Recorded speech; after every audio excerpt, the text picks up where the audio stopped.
오늘 이 사랑에 빠져 있는 저희들 정말 우리가 어떻게 하면 신앙생활을 잘할 수 있을까 생각하다가 아가서를 읽으면서 이 술람미 여인처럼 솔로몬을 향한 술람미 여인처럼 사랑에 빠져 있으면 신앙생활은 저절로 되겠다 이런 생각이 들어서 오늘 이 본문을 가지고 우리 형제님들과 함께 술람미 여인의 사랑에 한번 같이 동참해보고 그 가운데 내 자신이 어떻게 신앙생활을 하고 있는지 비교해보고 술람미 여인이 사랑하는 만큼 내가 과연 주님을 사랑하고 있을까? 이런 마음을 한번 들어줘 보셨으면 좋겠습니다. 오늘 이제 술람미 여인은 교회의 모형이고 솔로몬 왕은 예수 그리스도의 모형이거든요. 그래서 교회가 예수 그리스도를 어떤 모습으로 어떤 마음으로 사랑하고 있는지에 대해서 살펴본다면 우리 경주교회 형제님들이 예수님을 어떤 마음으로 섬기고 있고 어떤 마음으로 사랑하고 있는지 비교해 볼 수 있지 않겠습니까? 그래서 그 술람미 여인과 솔로몬의 그 사랑에 한번 들여다보고 내 자신을 한번 비교해 보며 교훈을 받는 시간이 되었으면 좋겠습니다. 먼저 16절 보겠습니다. 나의 사랑하는 자야, 너는 어여쁘고 화창하다. 우리의 침상은 푸르고 라고 했습니다. 나의 사랑하는 자야. 제가 아가서를 처음 읽을 때 얼마나 답답하던지요. 여러분들은 안 그러셨습니까? 이 구절이 도대체 누가 얘기하는 건지를 모르겠어요. 솔로몬이 얘기하는 건지 아니면 술람미 여인 얘기하는 건지 헷갈려 갖고요. 그런데 읽다가 보니까 뭔가 공통점이 크게 두 가지가 있어요. 뭐냐면 첫 구절에 나의 사랑하는 자는 이렇게 돼 있잖아요. 오늘 우리도 지금 13절에 보면은 나의 사랑하는 자는 이렇게 시작하고 있죠. 이건 술람미 여인이 솔로몬을 향해서 대화를 하는 거예요. 그런데 여기 15절에 보면 내 사랑아 이렇게 되어 있죠. 이렇게 시작하면 솔로몬이 술람미 여인에게 대답하거나 말하는 거예요. 그래서 이 큰 틀을 가지고 읽어 내려가면 이제 내 사랑아 시작하면서 이렇게 쭉 내려가죠. 그러면 솔로몬이 계속 얘기하는 거예요. 그러다가 내 사랑하는 자야 그러면 이제 술람미 여인이 그 말을 받아서 또 대화를 또 하는 겁니다. 그래서 계속 내려가다가 그런데 또 중간에요. 동네 아저씨들도 나오고요. 중간에 동네 처녀들도 나와요. 그래서 이게 더 헷갈리거든요. 그런데 한 군데씩밖에 안 나오거든요. 그러니까 전체적인 그 골자를 그렇게 읽으시고 잘 모르겠다 싶으면 이거 동네 아저씨야 이렇게 생각하시고 읽으시면 돼요. 또 잘 모르겠다 그러면 동네 처녀들이야 이렇게 생각하고 넘어가면 돼요. 그래서 쭉 읽어 나가니까 큰 무리 없이 이게 연극 대본 읽듯이 읽어 내려갈 수 있었습니다. 적어도 저는 그러는데 여러분들의 방법은 또 어떨지를 모르겠습니다. 오늘 다시 16절을 보겠습니다. 나의 사랑하는 자야, 너는 어여쁘고 화창하다. 우리의 침상은 푸르고. 자, 지금 나의 사랑하는 자야 했으니까 누가 얘기하는 거예요? 솔로몬,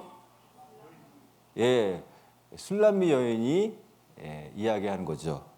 나의 사랑하는 자야, 너는 멋지다 이래야 되는데 지금 어여쁘고 이러고 있죠. 그 위에도 15절에 솔로몬이 한 말씀을 읽어보면 내 사랑아 너는 어여쁘고 어여쁘다 이렇게 돼 있죠. 자, 같이 여성 형용사를 쓰고 있어요. 그런데 저는 어여쁘다를 여성성을 가진 뜻으로 이해를 했거든요, 처음에. 그런데 이 어여쁘다라는 이 단어가 여성에겐 주로 성경에서 많이 쓰이고 있지만 남성에게도 많이 사용을 하고 있어요. 다윗도 어여쁘다는 표현을 하고 있고요. 여러 모습 속에서 남성에게도 쓰고 있습니다. 그래서 다른 뜻이 있을까 했더니 핸섬하다, 멋지다, 이런 표현이 있더라고요. 그래서 술람미 여인이 그런 뜻으로 이 솔로몬에게 이야기를 하고 있구나. 어여쁘다. 그래서 여성스러운 어떤 그러한 모습도 있지만 남성적인 핸섬과 멋진 부분도 솔로몬에게 가지고 있었던 것 같아요. 근데 어여쁘다 이 단어를 사용한 거 보니까 전혀 솔로몬이 여성성이 없는 건 또 아닌 거죠. 그러니까 우리가 어떤 표현을 쓰고 있는 거예요? 솔로몬이 술람미 여인을 지금 어떻게 대하고 있는 거죠? 평소에 술람미 여인이 어여쁘다라고 부를 정도면 솔로몬에게 있어서는요, 어떤 면모가 보이냐면 자상함, 세밀함, 세심함, 또 아주 작은 것까지도 챙겨주는 그러한 작은 사랑도 갖고 있는 그러한 사랑의 화신 정도 표현할까요? 솔로몬은 술람미 여인을 너무너무 사랑을 하는 거예요. 사랑하다 보니까 그 술람미 여인에게 맞춰지게 되고 그 술람미 여인이 무엇을 원하는지를 또 생각하면서 내 사랑아 고백을 하고 있는 그 모습이 꼭 여성이 남성에게 사랑을 고백하는 것처럼, 여성이 남성을 하나하나 일일이 챙겨주는 것처럼 그렇게 사랑 고백을 하고 있는 거예요. 술람미 여인이 솔로몬을 그 정도로 부를 정도면 솔로몬은 엄청난 자상함을 가지고 있는 이 성격의 소유자라는 것을 알 수가 있죠. 우리 이왕 그 남녀가 만났을 때 여자는 어여쁜 게 당연한 거고 남자는 남자다워야 돼. 아이가 사나이 아이가 막 이러잖아요. 그게 옛날 버전이에요. 옛날 버전이에요. 요즘은 사나이 아이가가 아니라 여보예요. 그래서 진짜 하나하나 아무리 남자라 하더라도 정말 하나하나 일일이 그 아내를 위해 챙겨주는 남편, 뭐 그렇다고 해서 설거지, 빨래, 뭐 청소 뭐 다 하라는 거 아니죠. 그런데 청소하고 있는 아내를 위해 무엇인가 내가 바닥에 있는 무엇인가라도 하나를 다른 곳에 또 옮겨 놓을 수 있는, 그리고 빨래를 하는 아내에게 무엇인가 내가 무엇을 도와줄 수 있을까? 설거지하고 있을 때 아내를 위해 지금 뭘 하면 좋을까? 침대 위에서 둔 넣어서 뭐 이렇게 핸드폰 하고 있는 것이 아니라, 그런 솔로몬은 그렇게 이 술람미 여인을 계속 바라다 보면서 이렇게 사랑 고백을 계속 했던 것 같아요. 그러니까 술람미 여인도 이 솔로몬에게 어여쁘다 이렇게 표현한 겁니다. 우리가 사랑을 제대로 하려면 어떻게 해야 되는지 아세요? 당신은 나를 사랑하는 것 같지 않아 라는 표현을 한번 들어보신 적 있으세요? 저는 한 번 들어봤거든요. 우리 자매가 저에게 그랬어요. 당신은 나를 사랑하는 것 같지 않아 라고 표현을 했어요. 근데 그때 고민이 되더라고요. 아니 나는 사랑하는데 왜 사랑하는 것 같지 않다고 얘기를 하지? 그런데 제가요, 안 하고 있는 게 있더라고요. 사랑은 있잖아요. 사랑은 관찰이에요. 그 사람이 뭘 하고 있는지에 대한 관찰이요. 집착이 아닙니다. 따라해보세요. 관찰. 누가 또 집착해갖고 막 스토커처럼 따라다니, 그게 아니에요. 오해하지 마세요. 관찰이란 사랑의 표현입니다. 제가 뭘 하지 않았어요. 집에 뭐 맨날 12시에 들어가는데 집안일을 내가 뭘 도와줄 수 있습니까? 그냥 괜히 들어가서 샤워하고 잠자고 나오는 게 끝이에요. 집에는요. 집에서 밥 한 끼도 거의 먹지도 못해요. 나와서 다 뭐 굶거나 뭐 교회에서 주면 먹고 안 주면 굶고 그러는 거죠. 그런데 그 가운데 제가 12시에 들어가도 제 피곤함에 그냥 털썩 눕는 거죠. 그 전에 내 아내가 지금 뭘 하고 있지? 누워있나? 아니면 뭐 다른 걸 하고 있나? 그거 생각해 보신 적 있으세요? 지금 누워있으면 아유 저 얘 폈네, 또 오늘 또 누워있네, 이렇게 생각하는 게 아니라 왜 누워있지? 어디 아픈가? 뭐 배는 입을 덮고는 자나? 관찰이요. 사랑을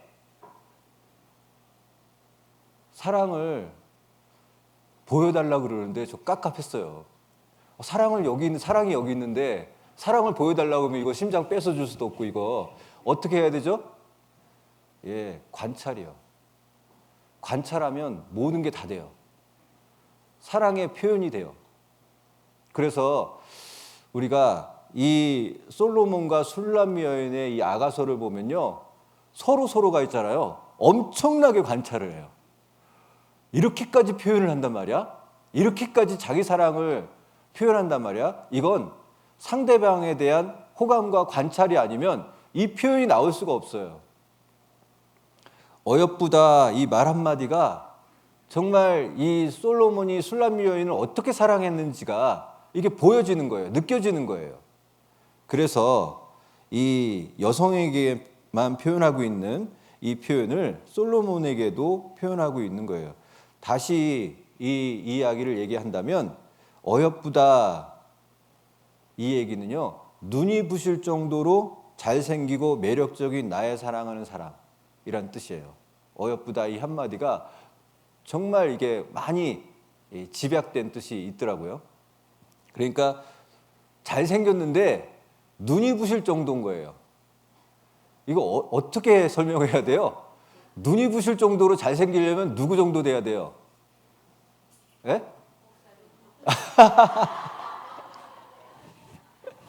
예. 바로 그거죠. 예. 자, 그래서 제 얼굴 빨개지네. 예.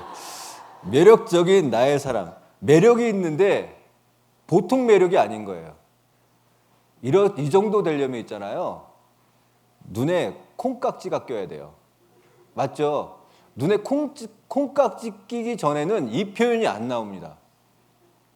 그런데 사랑하잖아요. 진실로 사랑하잖아요. 눈에 콩깍지가 낄 수밖에 없어요. 왜냐하면 이 뇌의 신경물질이 사랑하게 되면요, 뇌의 신경물질 분비가 도파민부터 시작하고 다른 물질들이 여러 개가 나오더라고요. 근데 그런 물질들이 한꺼번에 나와버려요. 그러니까 뇌가 있잖아요, 마비가 돼버려요. 이성적인 감정이 마비가 되니까 다른 생각을 못하는 거예요. 그러니까 물불 안 가린다 그러잖아요. 그죠? 그래서 콩깍지가 끼면 이 뇌가 마비가 되니까 어떻게 돼요? 결국은 그 사랑을 할 수밖에 없는 거죠. 이런 말도 있더라고요. 곰이 귀엽다 그러면 제주도 부린다. 이 뜻이 뭔지 아세요? 다른 사람이 볼 때는 미련 곰퉁이처럼 보이거든요. 근데 내가 볼 때는 미련해 보이질 않고 귀여워 보이는 거예요. 그러니까 그 귀여워 보이니까 아이고 귀엽다라는 표현을 하는데 다른 사람들 볼 때는 미련해 보이는 거거든요. 내가 볼 땐 그렇게 이뻐 보이는 거예요. 내 자매는 다른 형제나 다른 자매가 볼 때 내 자매는 그렇게 이쁘질 않거든요. 근데 제가 볼 땐 그렇게 이쁜 거예요. 예. 우리 자매도 있잖아요. 나만 보면 있잖아요. 눈에서 하트가 뿅뿅뿅 나간다니까요. 사랑은 그런 거예요. 그런데 그 사랑의 그 콩깍지가 얼마나 가는지 아세요? 2년밖에 안 간대요. 2년 뒤 되면 콩깍지가 점점 사라져 버리는 겁니다. 그런데 왜 그 콩깍지가 계속 끼는지 아세요? 처음 가졌던 그 마음을 계속 가지려고 노력을 하는 거예요. 물질은 안 나오죠. 뇌에서는 이성적으로 돌아왔어요. 그런데 처음 가졌던 그 사랑의 울렁임을 계속 내가 일부러 가지려고 그러는 거예요. 노력하는 거예요. 그 울렁임을 찾는 거예요. 그래서 손잡고 바다도 가보고 손잡고 경주도 와갖고 첨성대도 구경하고, 예? 그래 보는 거예요. 그래서 그 울렁임을 계속 유지하려고 했을 때 그 사이가 이제는 어떻게 되죠?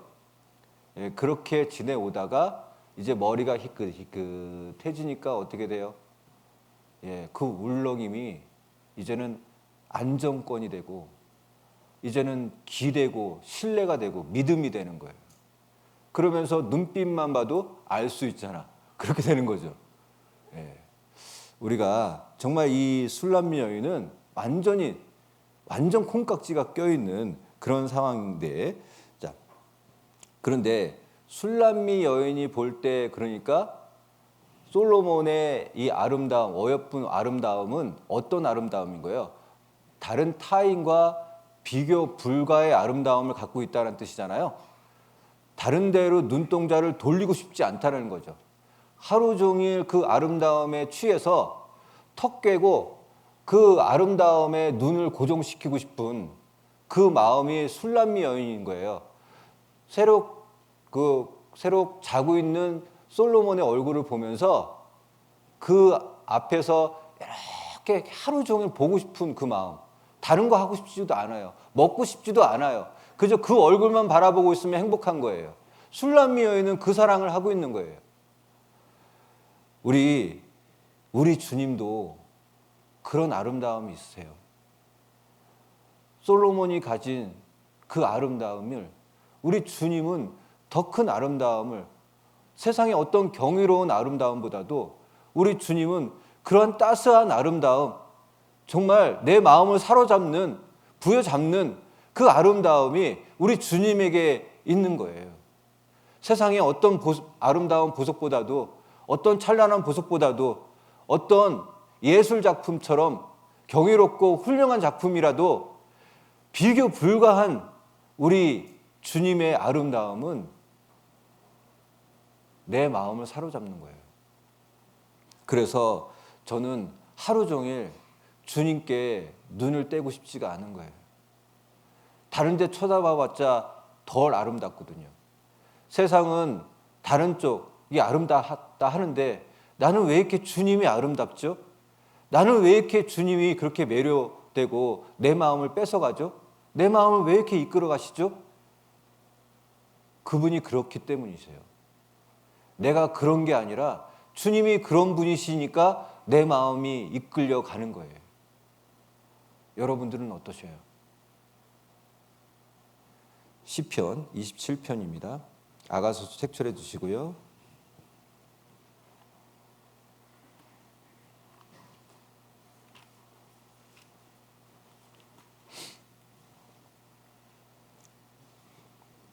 시편 27편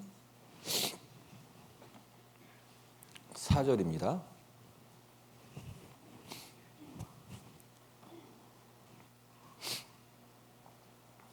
(27편) 4절 같이 읽겠습니다. 내가 여호와께 청하였던 한 가지 일 곧 그것을 구하리니 곧 나로 내 생전에 여호와의 집에 거하여 여호와의 아름다움을 앙망하며 그 전에서 사모하게 하실 것이라. 내가 여호와께 청하였던 두 가지 일이라고 되어 있습니까? 한 가지 일이라고 되어 있습니까? 한 가지. 그런데 그 한 가지를 또 구하고 다음엔 다른 거 또 한 가지 구하고 그런 게 아니죠. 곧 그것을 구하리니 곧 나로 내 생전에. 일평생 다윗은 한 가지만 구한 거예요. 딱 한 가지. 다른 것도 아니야. 오직 하나, 뭐예요? 여호와의 아름다움을 앙망하고 싶은 거예요. 여호와의 아름다움을 앙망해야 되니까 특별한 장소가 필요하죠. 그러니까 그 전에서 사모하게 하실 것이라. 주님의 집에서 주님이 거하시는 그 곳에 제가 가서 오직 주님만 바라보고 싶어요. 주님만 내 품에 품고 싶고 내 마음에 담고 싶어요. 이 눈 동자 안에는 주님 외에는 다른 형상이 들어오게끔 하고 싶지 않아요. 오직 거룩하신과 사랑의 화신인 오직 주님이 내 일평생의 단 한 가지 소원입니다. 이게 특별한 게 아니에요. 구원받으면 이렇게 돼요. 이렇게 되니까 어쩔 수 없이 이끌려 가는 거죠. 제가 여러분들을 보아도 주님이 보이고 경주교회를 봐도 주님이 보이고 저 붉은 태양을 봐도 주님의 형상이 보여지는 거예요. 오직 일평생 단 한 가지 하나님께 구할 것은 오직 주님이 내 눈동자에서 떠나지 않는 거예요. 그게 다윗의 소원이듯 저의 소원이에요. 그것이 우리 경주교회의 소원이 되기를 바랍니다. 세상의 아름다움은 처음에는 화려해 보이고 또 경이로워 보이고 그럴지라도 그 철이 지나고 때가 지나면 금방 실증이 나는 거예요. 며칠 지나면 금방 실증이 나는 거예요. 제가 생일에 이런 꽃다발을 갖다가 이렇게 큰 꽃다발은 아니지만 장미꽃 몇 개 없는 꽃다발을 가져다가 줘도 우리 자매는 기뻐하겠죠. 그죠? 그때 탁 받을 때 그 환하게 웃는 그 모습을 생각하면서 꽃다발을 준비해서 들어가잖아요. 그런데 그 꽃다발 다음 며칠 후에 어디가 있어요? 쓰레기통에 들어가 있어요. 쓰레기통. 예, 마치 내 마음이 쓰레기통 되어버린 듯한 느낌? 예, 그러나 그 꽃다발은 처음에는 화려하고 이쁘고 아름다운 것 같지만 시간이 지나면 시들고 없어지는 거거든요. 세상의 아름다움은 그렇습니다. 여러분들 강원도의 민둥산에 그 억새풀 한번 보러 보셨어요? 예, 억새풀을 제가 민둥산을 어떻게 가게 됐냐면은 TV 그 화면에 뭐 파도가 일렁이는 것처럼 바람이 불면 이쪽으로 파도가 확 지나가고 또 이쪽에서 바람이 불면 이쪽으로 이 억새풀이 기울어져 갖고 파도가 막 일렁이는 것처럼 보이고 너무 환상적인 거예요. 야, 저기는 한번 가보고 싶다 그래서 기회를 틈타 갖고 이제 갔어요. 딱 내렸는데 화면처럼 그렇게 멋져요? 좀 덜 멋져요. 덜 멋져, 덜 멋져. 아, 이거 뭐야? 잔뜩 기대에 부풀어서 갔는데 덜 멋진 거예요. 그런데 에이, 좀 올라가다 보면 더 좋은 환경이 있겠지, 좋은 장면이 있겠지. 올라가면 올라갈수록 더 가까워질 거 아니겠어요? 가까워질수록 더 만족할까요? 아니면 더 실망할까요? 실망합니다. 왜요? 세상의 아름다움은요, 가까이 갈수록 실망해요. 그 속을 들여다보니까. 어디 무슨 우리 머리에 뭐 이렇게 그 군데군데 머리 빠져 있는 모습들 있잖아요. 그런 것처럼 억새풀이 멀리서 볼 때는 빼곡히 이렇게 심겨져 갖고 찰랑찰랑 하는 것 같은데 가까이서 보면 듬성듬성 이렇게 파여져 있는 데가 있더라고요. 그러니까 그걸 보니까 좀 실망을 하게 됐고 더 가까이 가서 보니까 사람들이 지나가는 흔적들, 뭐 비닐봉지 이런 것들, 쓰레기들이 널려 있었어요. 세상의 아름다움은 겉에는 화려할지 모르나 그 속으로 점점 가까이 갈수록 예, 오히려 실망하고 오히려 역겨울 정도의 그런 아름다움을 갖추고 있습니다. 그러나 주님의 사랑은 그렇지가 않은 거예요. 가까이 가면 가까이 갈수록 더 아름답고 더 찬란하고 더 내 마음을 사로잡는 그런 아름다움을 가지고 있는 것이 주님인 거예요. 주님이 성막을 비교하고 있죠. 성막이 예수 그리스도의 모형이거든요. 제일 겉에는 거무튀튀한 물돼지 가죽으로 만들었어요. 왜냐하면 그 사막에서도 이슬이 맺히기 때문에 안에 습기가 차면 안 되니까 이제 겉에 그 습기를 방어하기 위해서 가죽으로 덮었지만 그 색깔은 그렇게 화려하지가 않습니다. 예수님도 겉보기에는 그런 모습이죠. 그런데 그 안으로 들어가면 어떻게 돼요? 금장식으로 다 되어 있어요. 금으로 다 장식되어 있고, 근데 금도 엄청나게 화려하잖아요. 더 이상의 화려함이 없어요. 그런데 그 안을 또 들어가 보면 언약궤인 하나님의 임재하심, 세상에 없는 빛이 그곳에 있단 말이죠.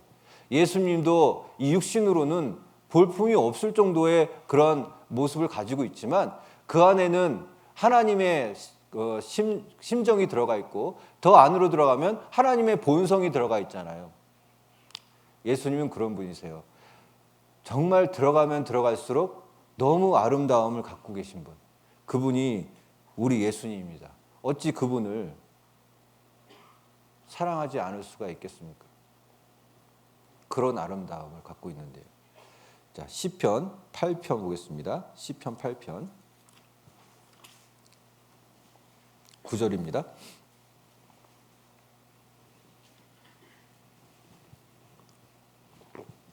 시편 8편 9절 같이 읽겠습니다. 여호와 우리 주여, 주의 이름이 온 땅에 어찌 그리 아름다운지요. 예수님의 아름다움이 온 땅에 가득하다라고 표현되어 있거든요. 저는 처음에는 이 구절을 읽을 때 그저 단순하게 온 땅, 주님의 그 복음이 온 땅에 이렇게 다 퍼지겠구나 이렇게 생각을 했었어요. 근데 온 땅에 주님의 아름다움이 온 땅에 가득하다라는 생각을 하니까 어떤 생각이 들었냐면요. 우리 어머니의 야외 규제를 이제 이렇게 야외로 나갔거든요. 야외로 나가서 우연찮게 풀 하나를, 그냥 이름 있는 풀이 아니에요. 들풀 하나를 딱 집어서 싹 뽑아봤어요. 그 내 생각에는 뿌리가 딱 뽑힐 줄 알았거든요. 뿌리는 뽑히라는 뿌리는 안 뽑히고 뭐가 뽑혔어요? 중간에 대공이 뽑힌 거예요. 대공. 근데 그 대공에 뽑혀 있는 쏙 하고 느낌 아세요? 쏙 하는 그 느낌? 근데 뽑혔어요. 뽑혔는데 그냥 파란색이 있는 게 아니라 하얀색이 야들야들한 속살 아세요? 풀 뽑아봤어요? 예. 그 풀을 딱 뽑아보면 그 속살이 야들야들한 속살이 나오는 거예요. 세상에서 그 속살을 표현할 수 있는 재주 있는 사람은 없어요. 정말 그 속살 하나 딱 보잖아요. 그러다가 그 그라데이션이 돼갖고 점점 초록색으로 변하잖아요. 세상에 어떤 예술가도 그 색을 표현할 수가 없습니다. 자, 풀 한 포기에도 그 극한 아름다움이 숨어져 있거든요. 근데 풀 한 포기가 아닌 그 극한 아름다움이 얼만큼 차 있다고요? 온 땅에 어찌 그리 아름다운지요. 상상이 가세요? 어떤 아름다움이에요? 예, 인간의 언어로는 표현할 수 없는 아름다움이 주님께 있다라는 거예요. 근데 그분이 나에게 내 사랑아, 어여쁘고 어여쁘다. 나한테 그 표현을 나한테 해주고 있다니까요. 내가 그만큼 어여쁘고 어여쁘다라는 그 사랑의 표현을 받을 만한 자격이 있는 사람이에요? 택도 없습니다. 택도 없습니다. 그런데 그렇게 봐주고 있는 거예요. 바로 예수님은 온 땅의 모든 아름다움의 집합체이신 분이 예수님인 거예요. 그런데 그 온 땅의 아름다움의 집합체이시고 결정체가 뭔지 아세요? 바로 결정체, 바로 십자가입니다. 주님의 모든 아름다움을 집합해서 거기에 어떤 결정을 두셨냐? 바로 그 속에 하나님의 대속의 아름다움이라고 새겨져 있을 겁니다. 그 옛날 예수님이 못 박히신 십자가를 찾아보면 꼭 그 말이 새겨져 있을 것 같아요. 하나님의 대속의 아름다움. 독생자 예수 그리스도를 잡아 바친 그 장소는 사랑 아니면 표현이 안 되는 겁니다. 여느 우리가 사랑하는 그 사랑? 아니요. 온 땅에 어찌 그리 아름다운지요. 그 모든 사랑을 거기에 쏟아 부었던 장소. 그 장소가 십자가입니다.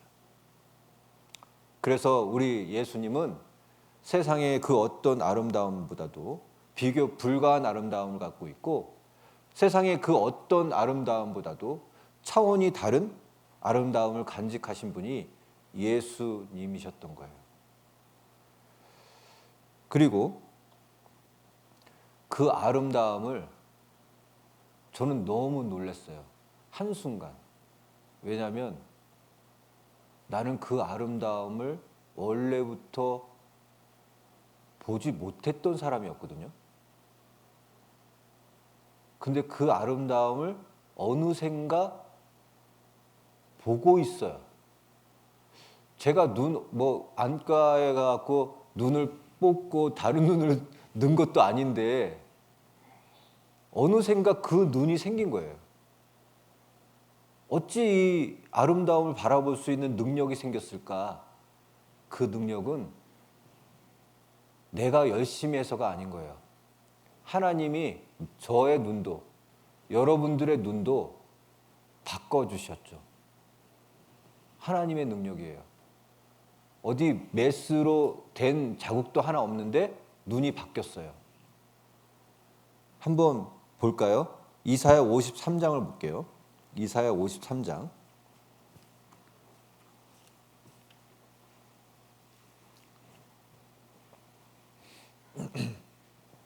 이사야 53장 2절을 보겠습니다. 53장 2절. 그는 주 앞에서, 예수님을 말하죠. 그는 주 앞에서 자라나기를 연한 순 같고. 자, 우리 연한 순 생각하면 봄에 이제 메말라 있던 나무 가지에 이 순 하나가 뿅 하고 이렇게 나오잖아요. 그러면 그 연한 순이 이뻐 보여, 안 이뻐 보여요? 그렇게 이쁠 수가 없죠. 그 생명력이 탁 탄생되는 그 순간, 그 생명력에 비춰지는 그 초록초록한 연두한 그 색, 그건 이쁠 수밖에 없죠. 그죠? 그리고 연한 순 같고 마른 땅에서 나온 줄기 같아서. 자, 광야에 메말라져 있는 땅이에요. 그런데 그 생명력을 갖고 있는 파란 한 줄기가, 온 땅은 다 누런데 파란 한 줄기가 싹 나왔어요. 그렇다면 그거 소중해요, 안 소중해요? 그거 메말라 죽을세라 할 수만 있다면 맨날 거기다 위에다가 그 햇빛 가려주고 맨날 물 주고 비료주고, 그거 죽을세라 맨날 맨날 이렇게 안고 있을 거 아니에요. 그죠? 우리는 그 눈을 갖고 있어요. 당연히 생각하고 그게 이쁘고 소중하다고 생각을 하거든요. 근데 세상 사람들이 보는 눈은 어떤 눈이냐?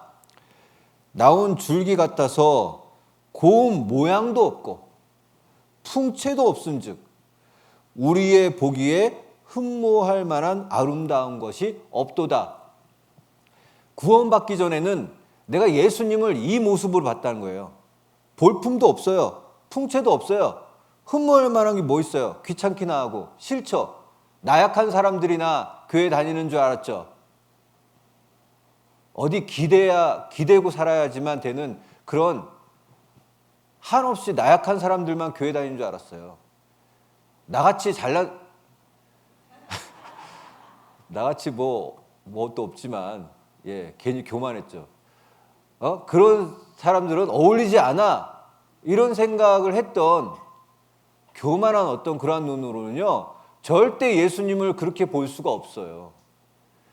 그런데 이제는 그 눈이 어디 사라져버리고 어디론가 다 가버리고, 이제는 그 나약해 보이는 연한 순이, 그리고 그 광야 같은 그 황량한 그곳에서 한 줄기 생명력이 탄생하는 그 모습이 어찌 그리 아름다운지요. 저는 그 눈이 생겼어요. 욥도 그 눈이 없다가 그 눈이 생긴 시점이 있습니다. 욥기 찾아보겠습니다. 욥기 42장.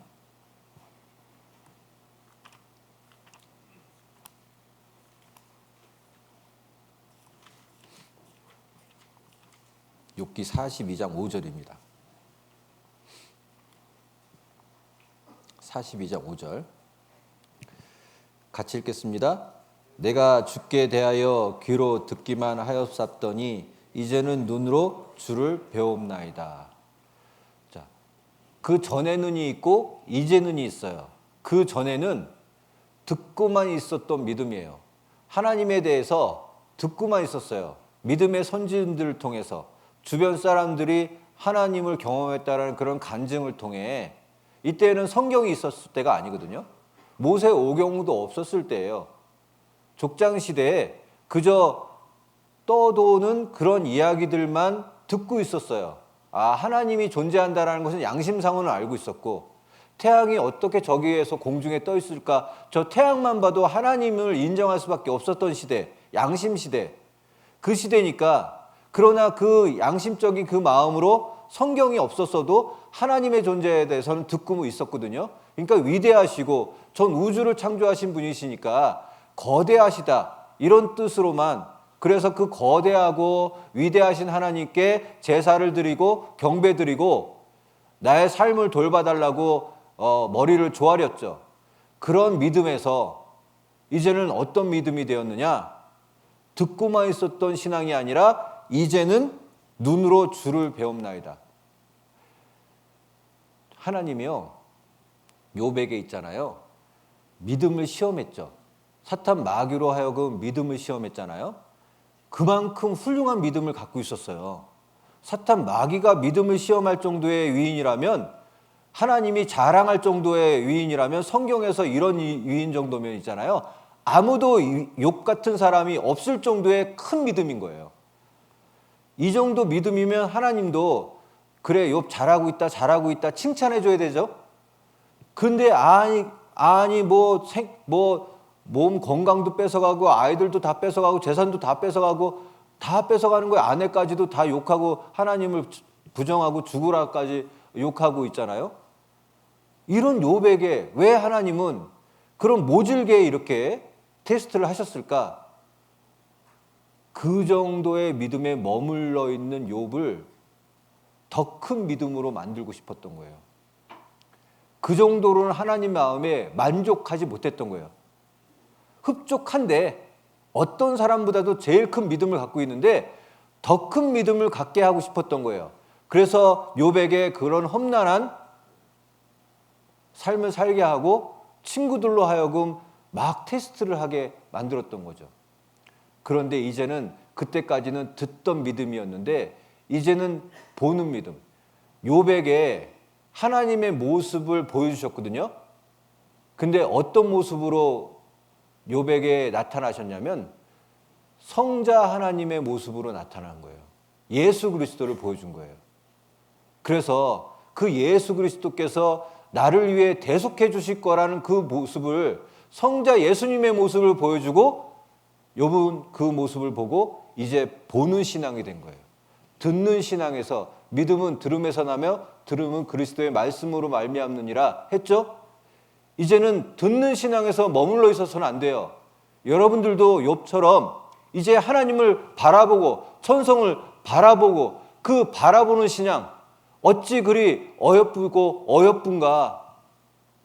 어여쁜 건 귀로만 느낄 수 없죠. 봐야지 어여쁜 걸 볼 수 있잖아요. 여러분, 어여쁜 그 주님을 바라보는 신앙으로 성장했으면 좋겠어요. 이제는 눈으로 주를 배움나이다. 그 신앙이 우리에게 기다리고 있는 거예요. 우리는 그런 비교 불가의 사랑스러운 모습, 절대적인 그 사랑을 간직한 예수님을 우리가 사랑하고 있는 거예요. 그런데요, 술람미 여인이 그 사랑을 감출 수가 없을 정도로 너무나 그 표현이, 정확한 표현이 있어요. 이 사랑을 어떻게 감출 수가 없어. 자, 보세요. 아가서 다시 가겠습니다. 아가서 1장 12절 볼까요? 1장 12절.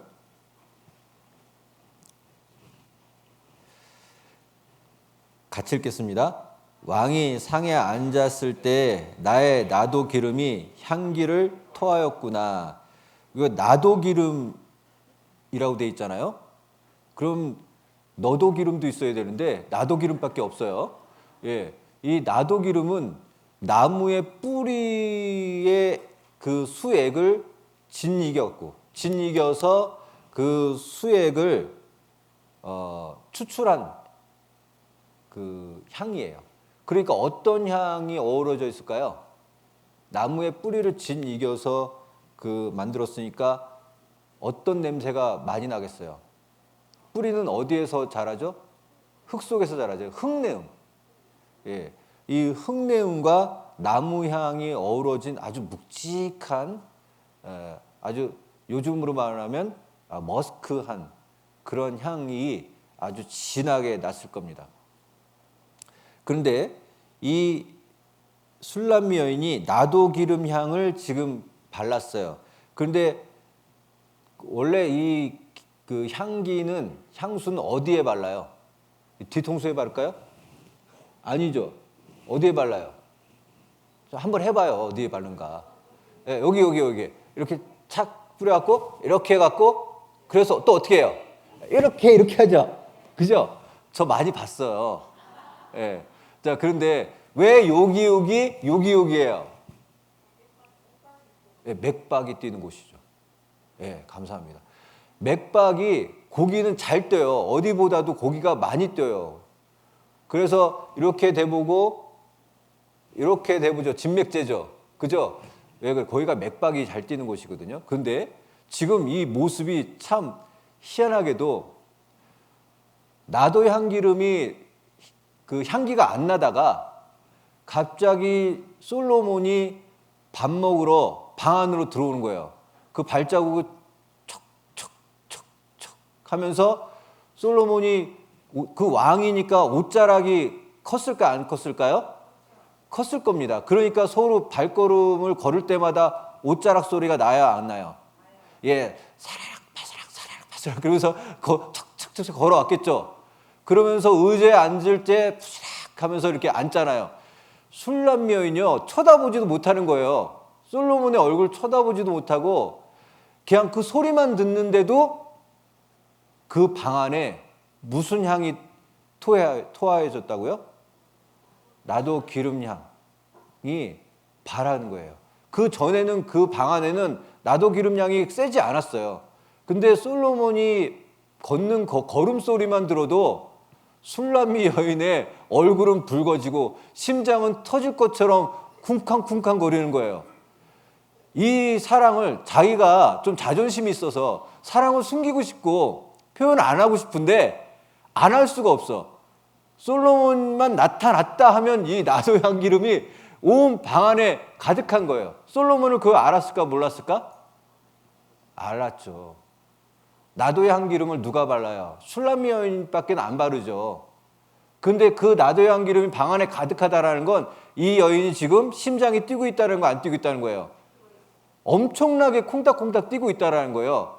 그 모습을 보면서 아닌 척, 모른 척 하면서 숟가락 들면서 어떻게 해요? 만족스럽죠. 이 여인이 나를 이만큼 사랑하는구나. 어찌 그 술람미 여인을 솔로몬이 안 사랑할 수 있겠어요? 이게요, 말을 안 해도 표 나요. 사랑하면 표가 나는 거예요. 왜요? 사랑하면 외모부터 바뀌거든요. 눈빛부터 바뀌거든요. 어떤 자매님이 갑자기 이뻐진 거예요. 평상시는 뭐 티 하나에 뭐 청바지 하나 입고 뭐 털레털레 하고 다니시던, 화장도 안 하고 그러고 다니시던 분이 뭐 이쁜 롱치마에 뭐 딱 달라붙은 티셔츠에 화장은 또 올 메이크업을 했더라고요. 완전히 어제 그 자매가 아닌 거예요. 그래갖고 수상해갖고 물어봤어요. 다른 전도인한테. 저 자매님 확 달라졌네. 예, 목사님. 어제 소개받았거든요. 예. 사랑을 시작하면요. 얼굴 빛깔부터가 달라지는 거죠. 그렇죠? 이게 술람미 여인도 그 설레는 자기의 마음을 감출 수가 없었던 거예요. 자, 우리도 그 설레는 마음을 감출 수가 없어요. 요한복음 볼까요? 요한복음 20장. 요한복음 20장.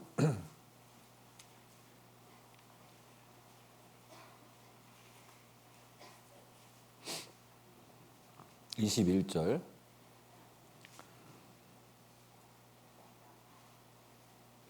(21절부터) 23절.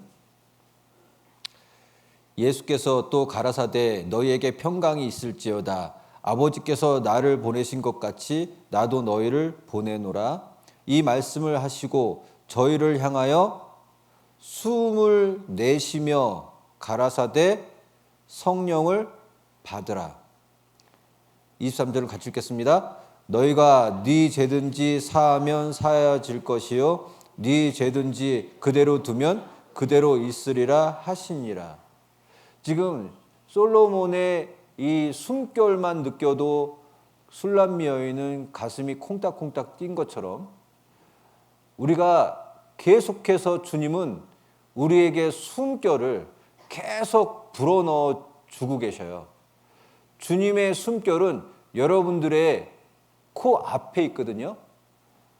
그래서 계속 숨을 불어넣어 주고 계셔요. 성령이 임하고 계시기 때문에 계속 여러분들에게 숨결을, 주님의 숨결을 불어넣어 주고 있는 거거든요. 그 느낌으로, 그 콩닥콩닥 하는 그 느낌으로 뭘 하라고 돼 있어요? 그러면 그 에너지가 생긴다고 그랬어요? 말씀을 전하라는 거예요. 언제 설레어 보셨어요? 신앙생활 하면서 언제 콩닥콩닥 해봤고 충만한 행복감에 만끽되어 본 적 있으세요? 그때가 언제냐면 너희에게 평강이 있을지어다.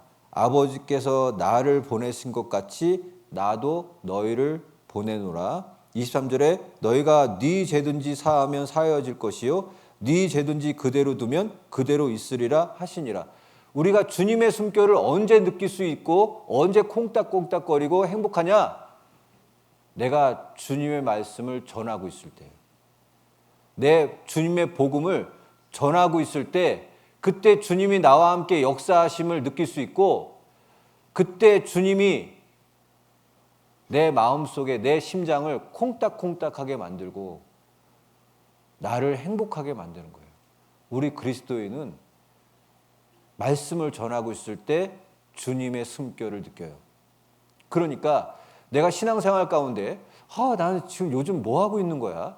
난 지금 어떻게 살고 있는 거야? 내가 신앙생활을 하고 있는 건지 세상 사람들처럼 살고 있는지 이게 잘 구분이 안 가잖아요? 그러면 단 한 가지예요. 주님의 숨결을 못 느끼고 있는 거예요.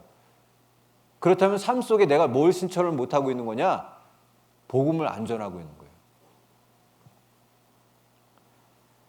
여기 술람미 여인은 주님의 숨결을 느끼자마자 콩닥콩닥했고 행복했고 얼굴이 붉어졌어요. 그건 신약에 넘어와서 바로 주님의 숨결을 느끼기 위해선 주님의 십자가와 주님의 죽으심과 부활을 내가 전하고 있을 때 주님의 숨결을 느낄 수가 있는 거예요. 그래서 우리가 지금 하계수양에 저렇게 많은 돈 들여서 오직 주님의 죽으심과 부활을 전하기 위해 저렇게 노력하고 있잖아요. 지금 하계수양에 가 계신 분들의 마음은 어떨까요? 콩닥콩닥 하는 거예요. 콩닥콩닥. 주님의 숨결을 느끼다 못해 아예 그냥 주님과 키스해버리는 바람에 그냥 까무러 치는 거예요. 우리 수양장에만 가면 막 너무 기분 좋아갖고 막 까무러 치죠? 서로 반가워서 막 어머머머 그러면서 막 까무러 치잖아요. 왜 그래요? 주님의 숨결이 그 안에 있기 때문에 그런 거예요. 복음이 전해지는 장소가 주님의 숨결이 있는 곳이에요. 자, 아가서 다시 넘어갈게요. 아가서 1장 13절 보겠습니다. 자, 나도 향 기름도 있지만 여기 13절에 뭘 품고 있느냐? 술람미 여인이 같이 읽겠습니다. 나의 사랑하는 자는 내 품 가운데 몰약 향랑이요. 자, 몰약. 이 몰약은 몰약향은 보통 이스라엘 유대인들은 이 신부를 맞이하잖아요. 그럼 신부 맞이하면서 처음으로 주는 선물이 있대요. 그게 바로 몰약 향랑이에요. 그러니까 몰약 몰약향을 담은 그 주머니죠. 그 주머니를 이제 남편이 없을 때나 있을 때나 계속 목걸이를 만들어서 가슴에 품고 있거나 허리춤에 허리띠로 만들어서 품고 있는 거예요. 자, 그러면 상체와 하체가 무슨 향이 날까요? 몰약향. 오직 이 몰약을 하루 종일 품고 있는 거예요. 여인들은 이 몰약을 계속 품고 있어요. 그래서 남편이 왔을 때 이 몰약향이 가슴과 하체에 풍기도록 이 몰약을 계속 품고 있어요. 그래서 남편들은 이 부인에게, 신부에게 이 몰약 향랑을 선물합니다. 그 선물한 몰약 향랑을 신랑이 올 때까지 계속 품고 있는 거예요. 그런데 성경에서 이 몰약은요, 고통, 괴로움을 얘기해요. 그래서 예수님이 돌아가셨을 때 그 몸에다가 발라드리려고, 장례를 치르려고 몰약을 들고 왔잖아요, 마리아가요. 그 몰약은 죽은 시체에게 이렇게 발라주는 이 약이거든요. 근데 왜 이걸 품고 있느냐? 왜 몰약이냐? 몰약은 어떻게 제조가 되냐면요, 특별한 그 나무가 있는데 그 나무를 상처를 냅니다. 상처를 내면은 그 안에서 그 상처를 아물게 하려고 진액이 나와요. 그 진액을 긁어서 그 굳힌 게 몰약이거든요. 그러니까 몰약을 추출하려면은 나무에 상처가 나야 되거든요. 이것은 뭘 얘기하냐? 예수 그리스도의 채찍과 십자가의 못 박음을 얘기해요. 죽음을 얘기합니다. 예수님의 그 상처난 그 상처 사이로 흐르는 그 피, 고난을 얘기합니다. 이 이스라엘의 신부들이 술라미 여인이 품고 있었던 몰약 향랑은 솔로몬의 그 외향적인 그런 화려함만 품고 있는 게 아니에요. 솔로몬이 왕이니까 그 직위만 보고서 솔로몬을 품는 게 아니에요. 솔로몬의 마음의 상처까지도, 고통까지도, 왕으로서 짊어져야 될 어떤 그런 무게까지도 같이 함께 품고 있겠다라는 뜻이거든요. 우리는 주 예수 그리스도의 신부입니다. 주 예수 그리스도는 이 몰약 향랑을 우리에게 선물했습니다. 십자가와 예수 그리스도의 고난을 여러분들에게 선물했습니다. 그 고난과 예수 그리스도의 그 아프 찢어지는 그 가슴을 함께 해야 되지 않겠어요? 그 몰약 향랑을 여러분들이 품고 있어야 되지 않겠어요? 세상을 품는 게 아닙니다. 세상 물질을 품는 게 아니라, 큰 아파트를 품는 게 아니라, 내 자식들을 내 품에 품는 게 아니라 오직 주님의 고통을 같이 품고 있어야 되잖아요. 그게 십자가인 거예요. 예수 그리스도의 찢겨진 그 몸을 내가 함께 품고 있어야 된다는 뜻입니다. 주님이 오실 때까지, 주님의 재림의 시기에 살고 있는 우리 그리스도인들은 뭘 품어야 되느냐?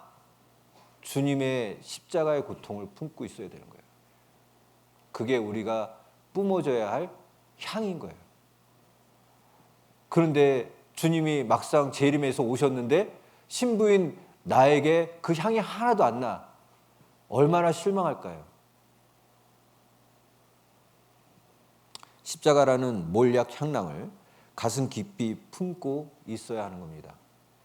따라해 보겠습니다. 예수님의 찢겨진 몸은 내 마음의 몰약 향랑이다. 예.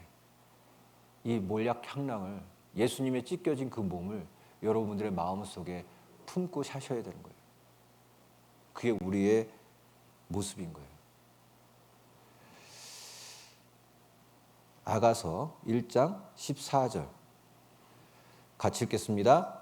나의 사랑하는 자는 내게 엔게디 포도원의 고베라 송이로구나. 자, 고베라, 코페르라고 그러는데요. 코페르는 이 히브리어로 덮다, 커버하다, 구원하다는 뜻이에요. 그래서 구원의 꽃이다. 그래서 예수님의 꽃이라고 일명 있는데요. 이 꽃은 우리 장미향하고 프리지아 아시죠? 예, 이 향이 아주 잘 어우러져 있는 향이에요. 그러니까 극하면서도 기분 좋은 향이 나오는 거예요. 이게 이제 고베라송인데 여기 특별히 나의 사랑하는 자는 내게 엔게디 포도원의 고베라. 자, 엔게디 포도원과 고베라 꽃은 관련은 없어요. 그런데 그 뜻을 들어가다 보면 무슨 뜻이 있냐면 엔게디라는 이 오아시스예요. 엔게디 오아시스. 근데 그 오아시스가 어디 있냐? 오아시스가 강가에 있어요? 사막에 있어요? 예, 광야의 한가운데에 있는 그 물이 있으니까 그 주변엔 뭐가 우거져 있을까요? 들풀들이 우거져 있겠죠. 그러니까 오아시스, 그 사막을 걷고 있는데 오아시스를 만난 것도 너무 감사하죠. 너무 기쁘죠. 그런데 그 오아시스를 갔더니 이 뭐예요? 장미향과 프리지아 꽃 향기가 나는 고베라 꽃이 발견을 한 거예요. 그러니 얼마나 큰 기쁨이겠어요. 상상도 또 생각지도 않은 기쁨이죠. 그 기쁨처럼 이 술람미 여인은 솔로몬을 그렇게 보고 있는 거예요. 당신은 나의 사막과 같은 그 삶 속에서 이 오아시스와 같은 존재입니다. 근데 그 오아시스로만 표현하기에는 너무 부족해서 오아시스 안에 있는 고베라 꽃처럼 나를 그윽한 향기로 나를 구원해냈었습니다. 우리 예수님이 그러잖아요. 지옥 갈 수밖에 없었던 척박한 삶을 살았던 나의 운명을 오아시스와 같은 생명수를 나에게 부어주셨잖아요. 근데 그 생명수 부어주신 것만으로 감사한데 그 안에 정말 이 장미향과 프리지아 향이 나는 이 교회, 그 교회를 예수 그리스도의 피로 사셔서 나에게 선물로 주셨거든요. 바로 이 교회가 바로 고베라 꽃이었던 거예요. 너무 아름다운 향이 나는 그러한 꽃, 구원의 꽃. 이 구원의 꽃이 만발한 이 교회당으로 저 광야에서 헤매고 있는 저 영혼들을 인도해내야 되지 않겠어요? 맞습니다. 그래서 나의 사랑하는 자는 내게 엔게디 포도원의 고베로송이구나. 그제서 이해가 됐어요. 아, 우리 주님이 이런 분이셨구나. 자, 1장 16절 같이 읽겠습니다.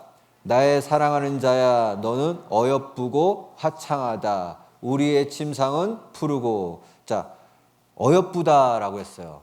그리고 솔로몬을 뭐라고 표현하고 있냐면 화창하다 그랬죠.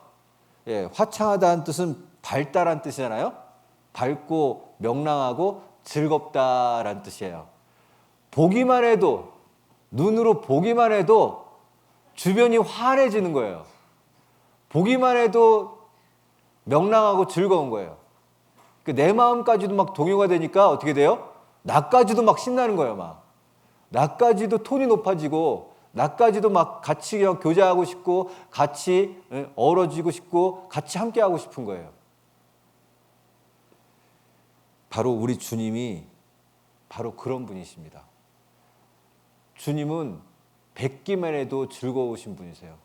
보기만 해도 그 영광이 세상의 빛과 같지 않고 하나님의 빛이니까, 원래 근원적인 빛이시니까 얼마나 눈이 부시겠어요. 근데 햇볕은 눈이 따가운 빛이거든요. 쳐다볼 수가 없어요.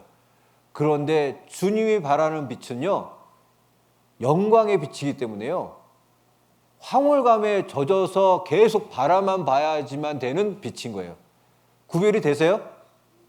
태양빛은 눈이 부셔서 못 봐요. 그런데 눈부심이 아니라 이건 바라만 봐도 너무 영광스러운 빛인 거예요. 계속 바라만 봐도 배고프지 않은, 배부른 그런 빛. 예, 말로 표현을 못 하겠어요. 그 빛이 술람미 여인은 솔로몬을 보면서 그렇게 화창하다라고 표현하고 있는 거예요. 우리 주님이 그런 분이세요. 자, 2장을 넘어가 볼게요. 아가서 2장 10절에 2장 10절부터 13절 보면요. 나의 사랑하는 자가 내게 말하여 이르기를 나의 사랑 나의 어여쁜 자야 일어나서 함께 가자. 겨울도 지나고 비도 그쳤고 지면에는 꽃이 피고 새에 노래할 때가 이르렀는데 방구의 소리가 우리 땅에 들리는구나. 무화과 나무에는 푸른 열매가 익었고 포도나무는 꽃이 피어 향기를 토하는구나. 나의 사랑 나의 어여쁜 자야 일어나서 함께 가자. 자, 이 9절 10절을 보면 2장 10절에 나의 사랑하는 자가 이렇게 얘기하고 있죠. 자, 그럼 누가 얘기하고 있는 거예요?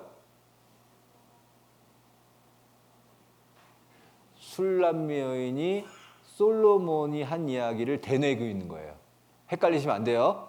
그래서 나의 사랑하는 자가 그러면 술람미 여인이 솔로몬을 부르고 있는 어투잖아요. 그죠? 내 사랑아 그러면 솔로몬이 술람미 여인을 얘기하는 건데 나의 사랑하는 자가 그랬으니까 술람미 여인이 솔로몬에게 얘기하는 거예요. 그런데 자가 내게 말하여 그러니까 솔로몬이 술람미 여인에게 얘기했던 것을 회상하고 있는 거예요. 그죠? 좀 어렵죠? 그런데 지금 솔로몬은 술람미 여인에게 데이트하자고 데이트를 청하고 있는 거예요. 이르기를 나의 사랑, 솔로몬이 하는 겁니다. 나의 사랑, 나의 어여쁜 자야, 일어나서 함께 가자. 자, 그 길은 어떤 길이에요? 겨울도 지나고 비도 그쳤다. 모든 고통은 끝났다. 그런데 지면에는 꽃이 폈어요. 아름다움이죠. 새 노래할 때가 새 무슨 새? 방구의 소리. 발음 잘하셔야 돼요. 반구예요. 저 비둘기입니다. 그러니까 새 지저귀는 소리 평화예요. 꽃이 폈죠. 아름다운 길이에요. 평강이 있는 곳이고 평화가 있는 곳이에요. 그 길로 같이 함께 가자. 무화과 나무에는 푸른 열매가 익었고 풍성한 거예요. 그리고 포도나무는 꽃이 피어 향기를 토하는구나. 포도나무는 예수 그리스도의 나무잖아요. 꽃이 피었어요. 이제 마지막이 다 왔다는 거죠. 토하는구나. 나의 사랑 나의 어여쁜 자야 일어나서 함께 가자. 데이트를 신청하고 있는 거예요. 자, 그렇다면 우리 신앙생활은 한마디로 뭐인 거예요? 사랑하는 자 예수님과 즐거운 설레는 데이트. 뭐 무거운 짐이 아니에요. 뭘 해야만 되는 게 아니에요.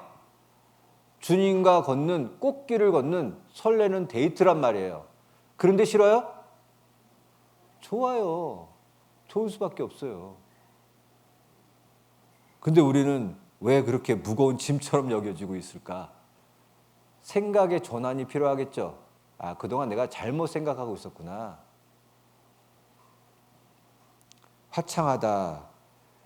이 화창하다. 주님의 발치에 앉아있는 반구의 소리가 들리는구나. 평안이죠? 그죠? 평안은 어디에서 오는 겁니까? 내가 어느 위치에 있어야 평안이 와요? 바로 주님의 발치에 앉아있을 때 평안이 오는 거예요. 여러분들 어렸을 때 한번 생각해 보세요. 그 조그만 아이가 어디 있을 때 아이의 마음속에 평안이 올까요? 엄마 꽁무니에 앉아 있을 때, 엄마가 막 일한다고 절로 비켜. 그래도 어떻게 해요? 엉덩이 이렇게 들이밀어 갖고 엄마 엉덩이랑 이렇게 붙여 있죠. 그러고서 거기서 엄마 등 대고서 이렇게 장난감으로 갖고 놀고 있잖아요. 왜 그래요? 엄마 발치에 앉아 있어야 애들에겐 평안이 있듯이 우리 그리스도인들도 있잖아요. 주님의 발치에 앉아 있어야 평안한 거예요. 그 에너지를 주님께 공급받아야지만 평안한 거예요. 그걸 제일 잘했던 사람이 누구예요? 마리아예요? 마르다예요? 마리아. 마르다와 마리아의 집에 방문을 했어요. 그러니까 그 여주인인 마르다는 예수님을 섬기려고 부엌에 들어가서 막 음식을 많이 하고 있잖아요. 근데 마리아는 그러질 않고 어떻게 했어요? 먼저 예수님의 발치에 앉아갖고요. 예수님의 그 아름다움에 도취돼갖고 그 예수님의 입에서 흘러나오는 은혜로운 말씀에 젖어갖고요. 나갈 생각을 안 하네? 예, 맞아요. 그게 바로 우리가 해야 할 일인 거예요. 주님의 발치에서 그 은혜로운 말씀을 듣고 그 낮은 톤의 평화로운 그 말씀이 흘러나올 때 그 말씀에 젖어서 주님의 아름다움에 도취되어 살아가는 그 모습, 그것이 우리의 신앙생활이었던 거예요. 마르다야, 마르다야, 여러 가지 필요 없고 한두 가지면 족하다. 마리아는 계속 거기서 앉아 있었을까요? 아닙니다. 먼저 주님께 공급받고 사랑이 한가득한 그 마음을 가지고 부엌에 가서 그 사랑의 음식을 만들었지 않았겠어요? 근데 우리 자매님들은 아이고 오늘도 주방 봉사네, 그러고서 대강당도 들리지도 않고 어떻게 해요? 바로 주방으로 쏘죠. 그래갖고 쌀은 얼마 퍼갖고 쌀 씻고 쌀 담그고 이제 불어나는 동안에 또 야채 전처리 해갖고 또 물은 얼만큼 끓이고 막 그 계산에 막 바빠, 마음이 바빠. 마르답니다. 그러면 어떻게 될까요? 왜 나만 해야 돼? 나오는 거예요. 성질이 나오는 거예요. 이 고기를 하나 볶더라도 고기를 볶기 전에 고기를 볶고 이제 나중에 뭘 넣어야 돼요? 그 다음에 야채를 뭐 넣어야 돼요? 당근 뭐 이런 거 넣어야 되잖아요. 그 다음에 뭐 넣어야 돼요? 그 다음에 이제 다 되어갈 때 파하고 양파 넣어야 되죠. 그런데 어떤 자매님이 고기 볶는다고 들어와갖고 양파부터 먼저 넣어버리네, 막 그냥. 예? 그럼 어떻게 돼요? 물이 너무 많이 생겨갖고 맛이 떨어져요. 맛이 떨어져. 그죠? 이제 아셨어요? 고기를 볶아봤어야 알지. 그런데 그 양파부터 들이붓는데 막 눈이 돌아가죠. 그죠? 같이 봉사하는데 여유가 없어요. 그래도 양파 들이붓더라도 아유 자매님 고마워요. 그래야 되죠. 그 여유가 어디서 생겨요? 사랑이 가득할 때 생기는 거예요. 내 마음에 사랑이 가득하지 않으면 자매님! 이게 나오는 거예요. 예. 그래서 먼저는 교회당 오시더라도 주방부터 쏘지 마시고 대강당 오셔서 주님과 조용한 데이트, 설레는 데이트를 먼저 하세요. 그 데이트를 통해 가득 찬 사랑의 마음으로 주방에 내려가셔서 한 가지 차근차근 사랑의 음식을 한번 만들어 보셔요. 그게 순서예요. 그래서 화창하다, 솔로몬은 보기만 해도 기분 좋고 밝은 거예요. 그래서 마리아가 잘했던 것은 바로 주님의 발치 앞에 머무른 거예요. 자, 따라해 보세요. 머무름. 내 마음도 몸도 주님의 발치에 머물러야 돼요. 그 머무를 때 관찰이 되는 거거든요. 관찰이 되면 주님의 모습이 보여지고 그 보여진 그 모습 속에 사랑이 싹 트는 거예요. 먼저는 머물러야 돼요. 분주해서는 안 돼요. 아무것도 안 돼요. 우리 형제님들이 왜 성질을 자주 내시는지 아세요? 분주해서 그래요. 할 게 너무 많아. 직장일도 해야죠. 집에 와서 자매들 잔소리 바가지도 들어야죠. 아기도 돌봐야죠. 마음이 분주하니까 자매가 뭐 한마디 딱 하면 욱 하는 거예요. 근데 그 욱을 줄일 수 있는 것은 머물러야 돼요. 앞서 일하는 것을 생각하지 말고 지금 현재의 내 마음을 머물러 보세요. 그러면 그때 여유가 생기고 그 여유 속에 주님이 보이고 주님 안에 사랑이 보여요. 자, 1장 16절 다시 가겠습니다. 1장 16절. 아가서 1장 16절. 같이 읽겠습니다. 나의 사랑하는 자야 너는 어여쁘고 화창하다. 우리의 침상은 푸르고. 자, 거기까지 읽겠습니다. 침상. 침상은 뭐 하는 곳이에요? 잠자는 곳이에요? 아니에요. 잠만 자는 곳이 아니라 바로 은밀히 나누는 사랑의 자리예요. 잠자는 곳, 은밀히 나누는 사랑의 자리. 완전 틀리죠? 우리 형제님들이 침상에 들어가실 땐 이곳은 은밀히 나누는 사랑의 자리구나 생각해야 돼요. 근데 불순한 생각하지 마시고 뭐예요? 주님과의 데이트잖아요. 주님과 사랑을 나누는 은밀한 장소라는 뜻이에요. 그곳을 그렇게 생각해야지만 되는 거예요. 근데 침상을 마음대로 사진 않잖아요. 에이스 침대, 무슨 침대, 이렇게 갖고 침대를 여러가 누워도 보고, 앉아도 보고, 뛰어도 보고 해서 고르죠? 막 고르진 않거든요. 왜요? 그곳이 사랑의 열매가 맺어지는 장소이기 때문에 그래요. 우리가 은밀한 데이트의 장소를 찾지 않잖아요. 그러면 생명의 열매가 탄생되지 않습니다.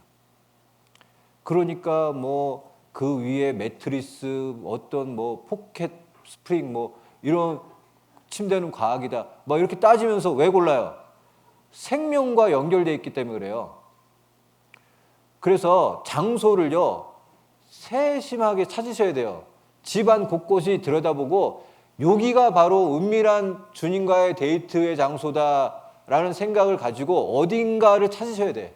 저는 어딘가 찾았어. 데이트할 수 있는 장소. 그렇듯이 여러분들만의 그 공간 한번 찾아보세요. 그리고 그 위에 시트 깔더라도 아무거나 깔아요? 무조건 뻗신 거 안 깔거든요. 보들보들 하면서도 뭐예요? 또 너무 보들보들해도 감기니까 힘도 있어야 되잖아요. 그리고 그 위에 또 뭘 깔아요? 또 깔더라고요. 이름은 잘 모르겠어요. 그리고 그 위에 이불도 폭실폭실한 이불을 또 올려놓잖아요. 왜요? 생명이 탄생되는 장소이기 때문에 그래요. 그래서 이 침상은 푸르고, 푸르다는 뜻은 그 열매를, 생명력을 얘기하거든요. 생명력의 표현이 푸른색이거든요. 그래서 침상은 영적 재충전이 있는 곳인 거예요. 그래서 우리가 이곳을 찾지 않으면 영적 재충전을 충전시킬 수가 없는 겁니다. 그래서 오늘 이 아가서를 통해서 정말 이 하나님이 우리에게 주신 예수 그리스도가 얼마나 정말 어여쁘신 분이신지, 그리고 얼마나 화창하신 분이신지, 그리고 그 예수 그리스도를 통해서 영적 열매를 맺는 그 장소, 침상은 푸르다. 예수님과 함께하는 그 침상은 푸른 침상인 거예요. 그리고 밑에 17절에 우리 집은 백향목 들보 잣나무 석가래로구나. 자, 들보는 이 교회당을 얘기하면 가로로 쳐진 큰 기둥을 얘기해요. 가로로. 그리고 석가래는 그 기둥과 기둥 사이를 잇는 지붕과 지붕을 잇는 그 작은 막대기를 말하는 거거든요. 우리 작은 가시, 그 물고기 그 가운데 그 뼈를 설명하면 잔 가지들 있잖아요. 중심에 중심 뼈가 있고 가지들이 있잖아요. 그 가지들이 석가래예요. 이 얘기는 왜 하느냐? 이 솔로몬이 거한 이 집은 교회를 얘기하거든요. 이 교회가 백향목으로 만들어져 있고 잣나무로 만들어졌다는 건 무너지지 않는 건축 자재로 만들었다는 뜻이에요. 예수님의 피로 사신 이 교회는 무너지지 않는 건축 자재로 만들었어요. 그래서 복음이 전해지는, 예수님이 임재하시는 그 교회는 무너지지 않습니다. 절대 무너지지 않습니다. 영원히 무너지지 않습니다. 이 교회는 여기만 있는 게 아니에요. 하늘에 가도 있을 겁니다. 경주교회라고 떡하니 간판 붙여져 있을 거예요. 영원히 자랑스러운 교회. 백향목과 석가래는 잣나무로 만든 교회. 그 교회가 우리는 자랑스러운 교회인 겁니다. 그 교회에서 주님과 정말 행복한, 주님이 청하는 설레는 데이트를 하시는 그러한 봄날의 데이트, 그것이 우리의 신앙생활인 거예요. 우리 4차 사계 수양에도 그런 설레는 마음으로 주님과 데이트한다는 마음으로 정말 잘 다녀오시고 그 마음으로 전도도 열심히 하셨으면 좋겠습니다. 예, 기도하고 마치겠습니다. 주님 감사합니다. 오늘도 예수님과 함께 동행하는 삶을 살게 해주시고 4차 수양회 때 즐거운 마음으로 주님과 봄날에 설레는 데이트를 하는 그 발걸음처럼 정말 행복하게 잘 다녀올 수 있도록 도와주시고 저희 그 푸른 침상처럼 주님과 함께하는 그 침상에 많은 열매, 새로운 생명이 탄생될 수 있도록 인도해 주시옵소서. 오늘 함께해 주실 걸 믿사오면서 우리 주 예수 그리스도의 이름으로 기도드렸습니다. 아멘.